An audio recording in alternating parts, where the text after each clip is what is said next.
Now, the south of the country should not go the Panna way. That was the focus of wildlife activists and tiger conservationists who gathered in Chennai to evolve strategies to save the big cat. Sam Daniel sent us this report. So first we heard of Sariska and now it's Panna. How alarming is the situation in the tiger sanctuaries across South India now? The situation for tiger sanctuaries, the tiger habitats everywhere is alarming. What you saw in Panna and Sariska were the extreme examples of what could happen anywhere. It's not as though there's a special alarm for X sanctuary or Y sanctuary in South India, but there is a signal that's gone out that if the authorities do not work very assiduously right now to protect, then the wildlife trade is going to take away the tigers from the inside heart of these sanctuaries. And we're here gathered to see how we can all work together.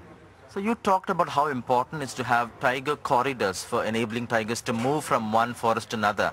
Is it a serious concern in these sanctuaries in the south as well? It's a concern throughout tiger landscapes. The thing is, we don't have large enough national parks and sanctuaries to have a viable population.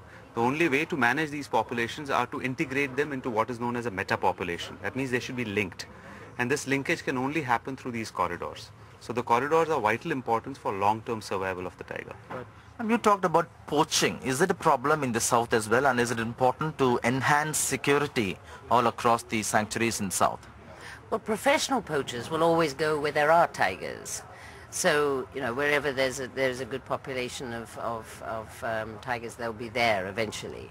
I think Karnataka has proven to be quite a sort of hotspot potentially.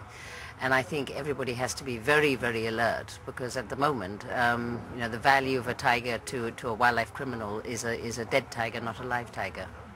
So you talked about the compensation being given for people who are relocated. Do you think the monetary compensation should be attractive enough to have a hassle-free transition? Monetary compensation being now authorized to be paid is fairly attractive. The conservationists and government must work together to make sure the money reaches the beneficiaries properly without being spilt on the way, and then it will work. Thank you very much. And the idea is, after this two-day meet, authorities or the members of this group will really present a report and recommendations to the central government, mounting more pressure soon after the new government forms at the center. In Chennai, Sam Daniel, NDTV.